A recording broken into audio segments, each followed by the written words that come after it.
Chief of Defense Staff, sir, Your Excellencies, Service Chiefs, Heads of Security Organs, our guests, good morning. Let me first of all thank the panel and the first panelist who gave a very good overview of the situation. Mine will be a provocative session so that we should be able to engage into discussions. I thank the college and the RDF leadership for having given me this opportunity, but for organizing this series of National Security Symposium. Today is taking place after 30 years of the genocide against the Tutsi. Rwanda has made remarkable progress, although we are still grappling with the effects of what went through in 1994. And what went through in 1994 actually has a very direct relevance to the topic that we are discussing today. In 1994, we saw a genocidal government that involved the whole society of Rwanda to kill ourselves. We had radicalization, and we had youths that were organized into killing machines, especially the Interahamwe. Today, these very genocidal forces are in existence, and they still pose a threat. Again, we meet today when the world is undergoing tectonic changes. If you look at the global situation today, there's global power, superpower competition. There's no cooperation. It's as if we are actually rewriting a new global order, from unilateralism to multilateralism. So with all these changes, Africa definitely has got to feature somewhere. And how does it feature? It's as if we don't count on the global stage. We are just looked at as a continent where the whole global competition is for resources on the African continent, or we are viewed as a continent whereby there are national security threats to all these other countries, especially from the global north. So where does that leave us as Africans? That's why I indicated that the college, the RDF, organizing this National Security Symposium is very important for us as Africans and also our colleagues that are actually participating. Because at the end of the day, the African continent will continue to play a role on the global scene, whether positively or negatively. To understand today's security challenges, especially this very topic of youth radicalization and violent extremism, we need to reflect back. What are the underlying causes? Why has this continent actually been what it has been? The current issues that we have can just be seen from what Africa has been suffering through for ages. I'll mention just a few of them. Slavery. Slavery and the impact that it made on our continent. We lost a youthful population to the Americas, to Europe, to Middle East. So Africa was denied of its strength,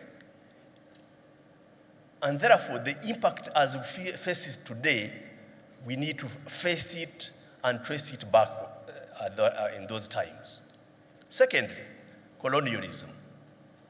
The impact of colonialism and destruction of African countries, or rather African peoples, our cultures, our development is still prevalent today. we are still nursing the effect of colonialism. It should not be a pretext to us as Africans, but if we do not look at the colonial legacy, then we are not going to understand the challenges that we are facing today. Third, the mismanagement of post-colonial independence phase on our continent. Whereas we started very well with our Pan-African leaders clamoring for independence, did we achieve our aspirations as independent African states? How did we manage the independence period as to give the Africans their rightful place and their true independence that they looked for? The final one is the current phase whereby we are facing globalization and the advance of technology. So all these challenges have a huge impact on the African continent, and if not well managed, definitely are causes of what we see today. So, what is the narrative regarding Africa? Several countries, several continents, several regions actually engage in national security discussions, debates. I'll mention just a few of them. For instance, the Munich International Security Conference that takes place in Germany, in Munich, every year around February.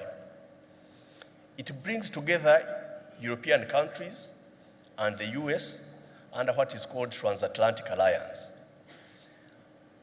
Under those conferences, they are discussing about global threats and how these countries, especially the global north, are able to confront the global challenges and advance their own national security interests. There are some others like the Shanghai, whatever for the Far East, Russia, China, and whatever. But where do we feature as an African continent to discuss our own national security issues and issues that affect our populations? I've been privileged to attend some of these conferences regularly, and I can assure you there are only a few countries from Africa. Rwanda is always present, and the discussions on the continent are always discussing about the threat the African continent is posing on the global north. And what are these security challenges? Migration, radicalization, extremism, and terrorism on the African continent. And these countries are actually plotting policies on how to confront and contain Africa. So I used to wonder, why should the African continent be labeled the way it is? I'm using the Munich Security Conference as an example. If you go into the academia, if you go into the media landscape, the African continent is always taken as that continent whereby you are either going to get resources or to contain the security threat that is coming from there. How do we contain the Africans? At the end of the day, we as Africans also parrot the same narratives that are being propagated from the north. So it's true there are definitely challenges on the African continent, and my sister highlighted all the issues very well academically. But you ask yourself, which continent does not have these challenges?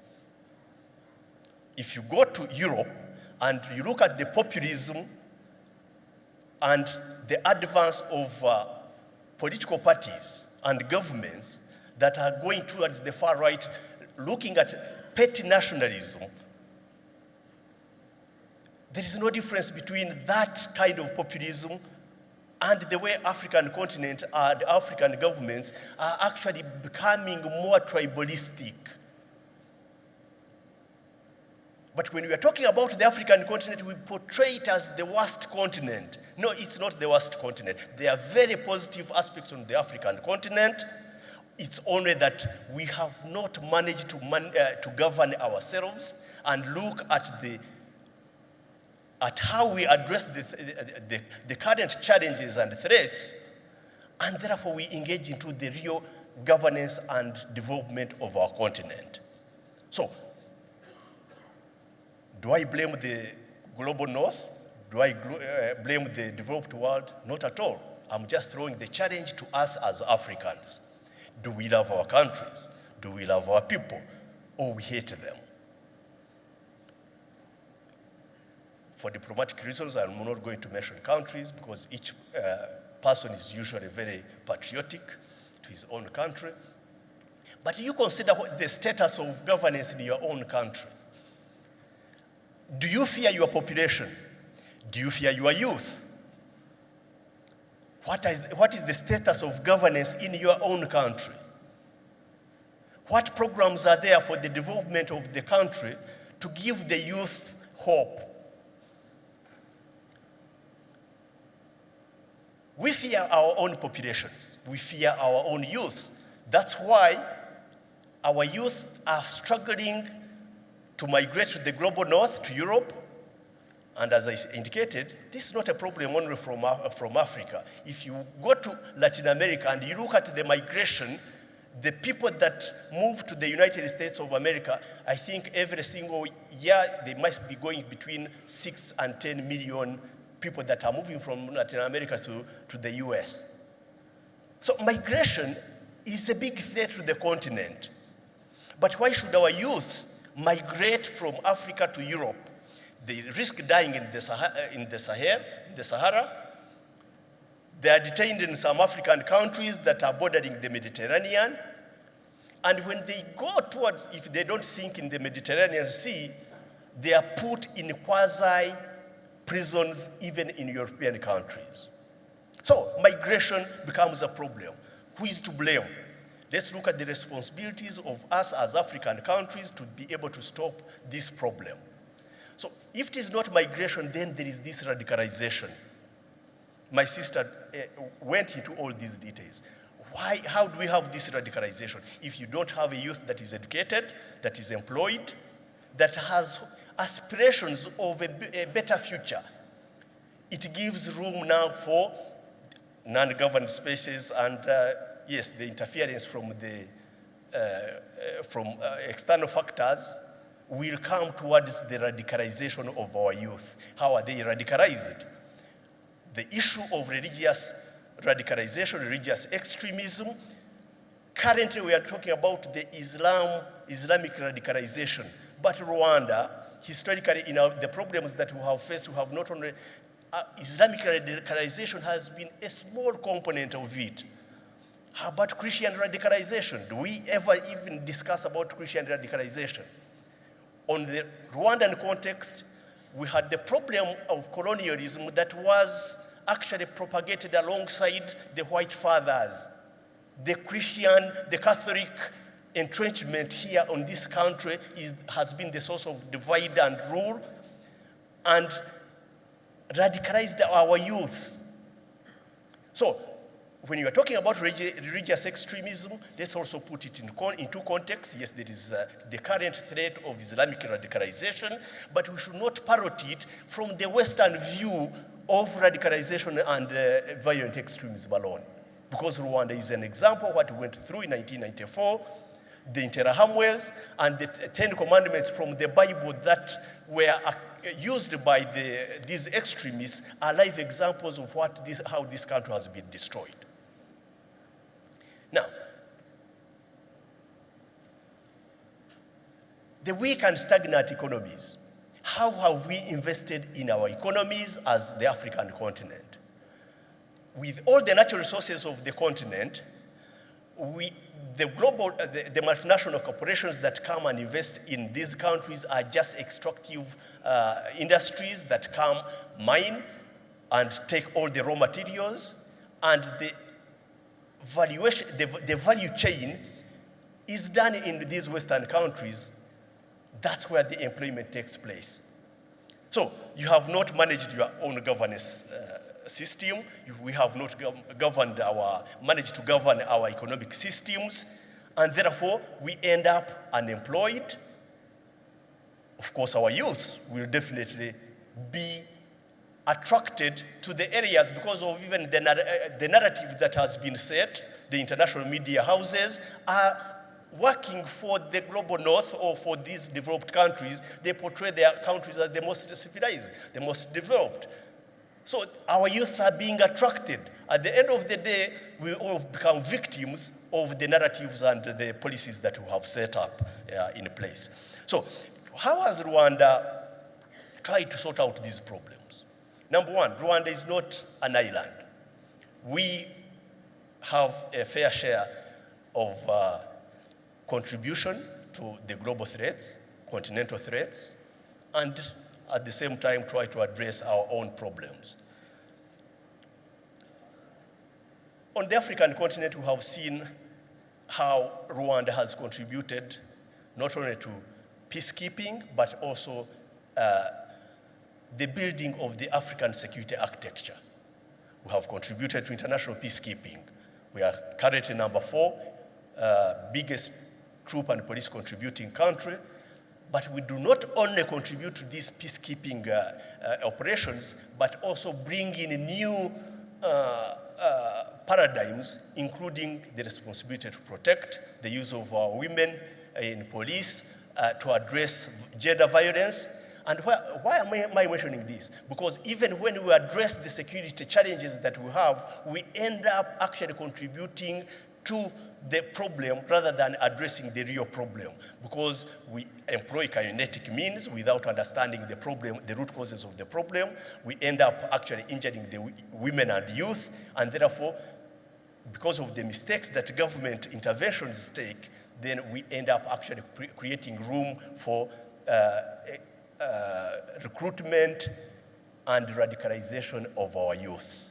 So by Rwanda's contribution, we bring in Rwanda's lessons learned of what we went through in 1994. So Rwanda's peacekeeping model, modeled both on the multilateral peacekeeping, but also bilateral interventions, and working together with our friendly African countries, governments, examples of Mozambique and Central African Republic, whereby we do not only fight the extremists, the terrorists, but we work with the governments and civil society towards actually the practical de-radicalization process by addressing the real concerns of the population, of the youth, of the women, and therefore the population sees the government intervention as actually an alternative to what the extremists have been preaching to them, that the governments are predators against the population. So this is one of the lessons of Rwanda's contribution. The second contribution, in 2019, when we had a huge population, Rwandan population for sub-Saharan Africa moving towards Europe, many of them dying in the Sahara, some of them being caught up in the Libya situation, Rwanda worked with the African Union, and we agreed that, you know what, other than these African youths, either being in detention centers or mistreated or dying in the Mediterranean, why can't we actually bring them to Rwanda, and then we build a better way of processing these people? Since 2019, we have received thousands of these youth, and work with our Western partners who process relocation to Europe or to Canada, to the US. Even recently, we have seen some going to Australia. So this kind of example, if it can be emulated by several other countries, on top of addressing our own governance problems, our own economic shortfalls, should be able to give another hope to the African youths, but also prevent the radicalization and its impact. Currently, we are in discussion with UK on the UK-Rwanda migration deal. The way it is being portrayed in the media, it's actually as if Rwanda is the one that is in the dock. Yet, the UK approached Rwanda. We said, okay, if you cannot actually host these people, Rwanda would be ready to host them in humane conditions under international law, but you are also going to bear the cost. The UK says, yes, we are going to bear the cost. And what does this cost include? It includes the livelihood of these people, but also the employment of these youth and other professionals that the continent is actually losing to Europe and to UK. So these models, including others like where we are seated today, investment in infrastructure. If our continent has not invested in infrastructure, Rwanda as a small country, the leadership has decided to invest in infrastructure that are going to be a catalyst for the employment of the youth. Not only do we host the international conferences, but we are now moving towards sports infrastructure whereby you include the hopes of youth, the magnitude of youth that should go into the sports industry, the cultural industry. If you can be able to have this kind of infrastructure, and then you host global sporting events. As we speak, we hold this National Security Conference, we are going to host BAL, the Basketball Africa. Now, if we can bring all the African youth in terms of competitions, in terms of employment, then this is a practical way of actually drawing the youth away from radicalization, from being exposed to these negative tendencies, to the actual aspirations of the youth, and which also end up actually giving employment to the countries, development of our countries, but also an effective way of deterrence. Youth Connect, the current Youth Connect, whereby we want to bring all our youth, African youth, together. We discuss our own problems. We promote civic and socio-economic development. Then we have several other programs, Rwandan Youth Volunteers, Arts Hands, investment in the culture, Youth Connect, and other programs, by even investing in academic infrastructure that should also be relevant to the current job market and the global changes in technology. So I want to end up by commenting about a few things. Recently, just last week, Rwanda hosted CEO Forum. We had several presidents and chief executives from the world, including from the continent. Just seated here on this panel were two people. One was Dangote, Aliko Dangote from Nigeria. He's the richest man on the continent. He was also seated with Patrick Pueyo, the CEO of Total. What struck me is that Aliko Dangote said that he needs 35 visas to move on the African continent. 35 visas. In other words, Aliko Dangote, the billionaire, has got to go to each and every country embassy to apply for a visa so that he comes to your country to be able to invest. The CEO of Total might not need any. So what is the problem with us Africans? Not only do we fear our own people in our own countries, but we fear our own brothers from our neighboring countries. What has Rwanda done? We've abolished visas. You can just come to the international airport, anyone from anywhere from the world, you get your visa and come and enter into Rwanda. Rwanda has been championing this. We had a recent AU conference in West Africa regarding visa regime.